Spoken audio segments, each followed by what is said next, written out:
나이도 젊고 갑자기 돌아갔어요. 음모론이 강한 설득력을 가지고 막 쫙쫙 퍼져나가요. 이미 황색 신문들이 막 물어가지고 이거 이런 표현 되는지 모르겠지만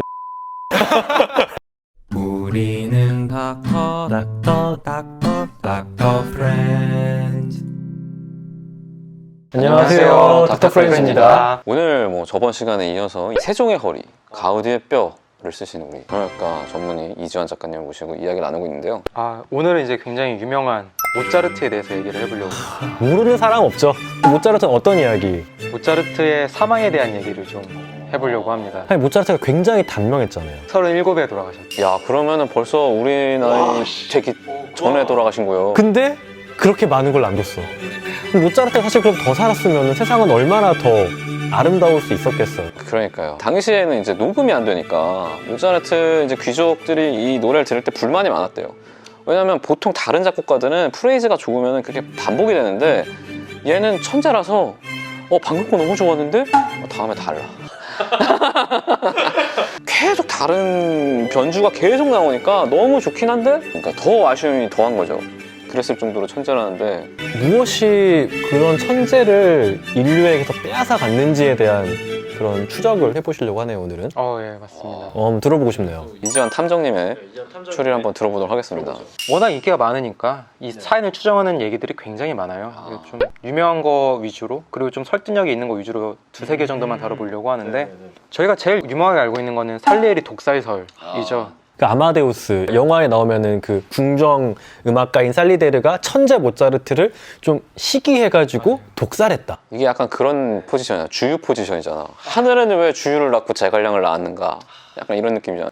주위보다 심지어 조금 덜 천재로 나오는 느낌인데, 살리에르. 예. 물론 이 구도가 너무 재밌잖아요. 근데 그래서 모차르트를 시기한 살리에리가 조금씩 그 모차르트의 정신을 피폐하게 만들려고 장송곡을 의뢰하고 거기에다가 도약을 조금씩 풀어가지고 천천히 죽였다, 뭐 이런 내용인데, 그 엘리트 코스를 밟은 궁정학가이지만 재능이 적당한 살리에리, 그리고 시골 출신이지만 천재 음악가인 모차르트, 거기에다가 결정타가 있어요. 의문의 죽음. 모차르트가 갑자기 죽었거든요.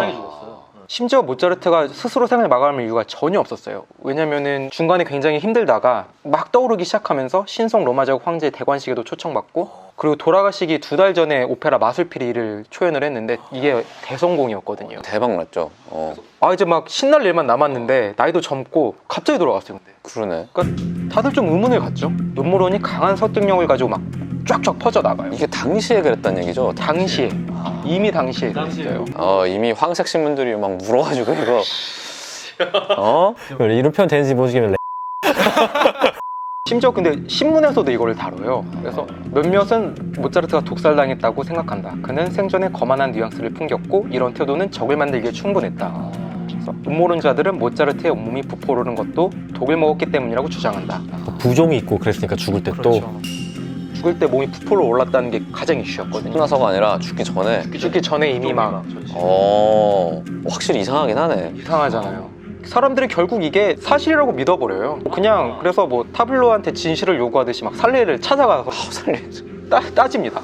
당신 모차르트 죽였지? 막 이렇게 따져요. 와, 이게 또 안 했다고 증명하기는 사실 어렵죠.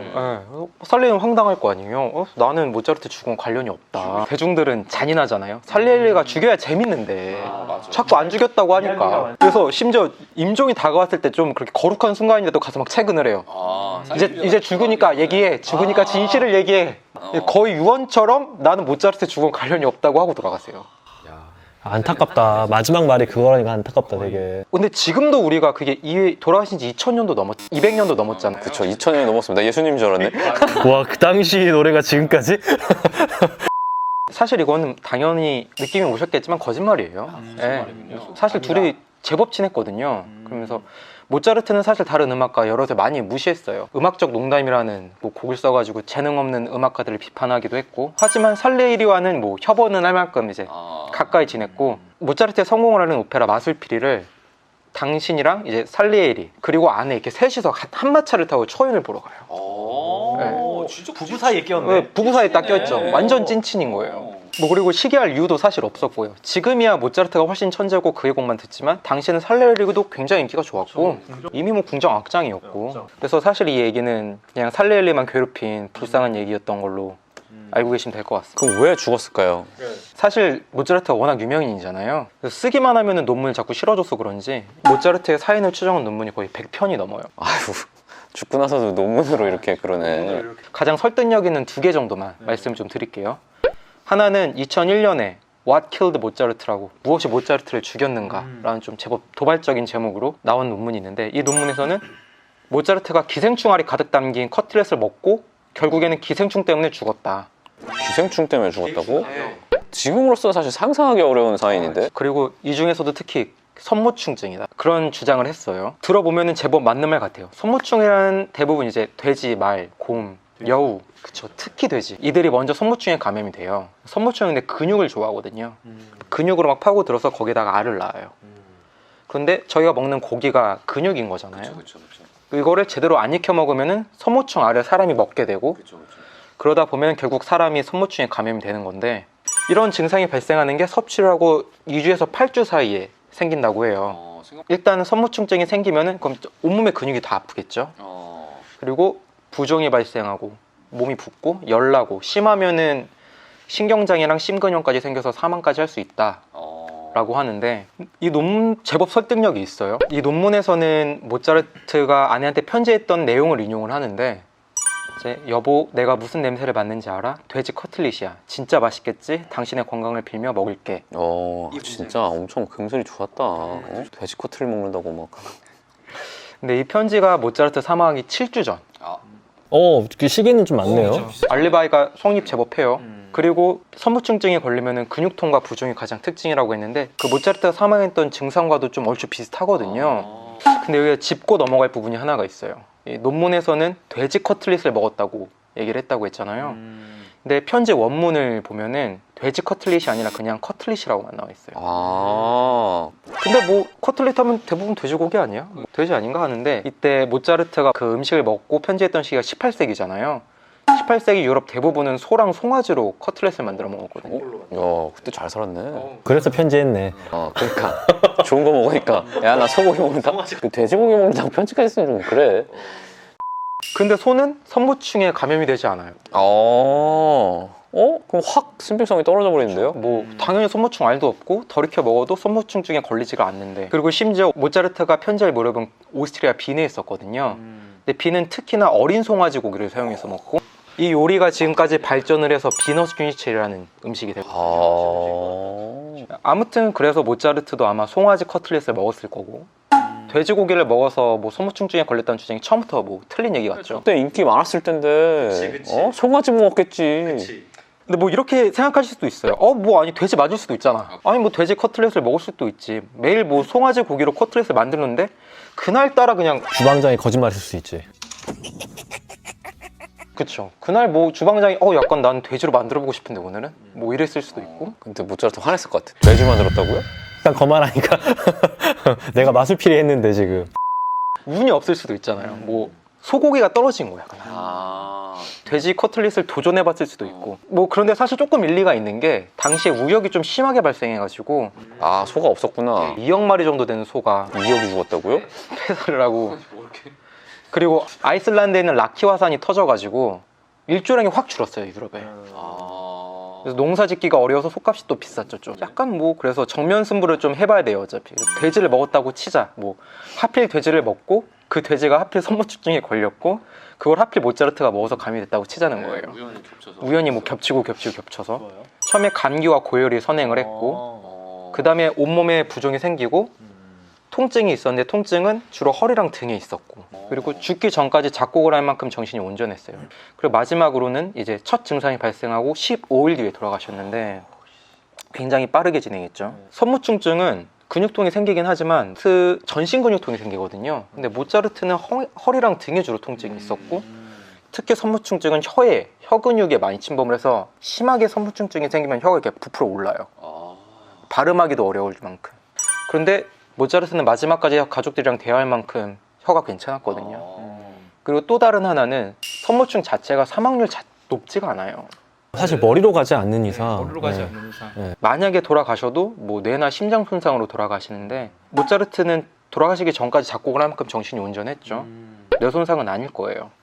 그리고 만약에 손무충 감염으로 사망을 해도 15일 만에 사망하는 경우는 극히 드물다고 합니다. 그러니까 뭐 여러 가지로 봤을 때 사실 신빙성이 그렇게 높진 않다. 그럼 뭘까요?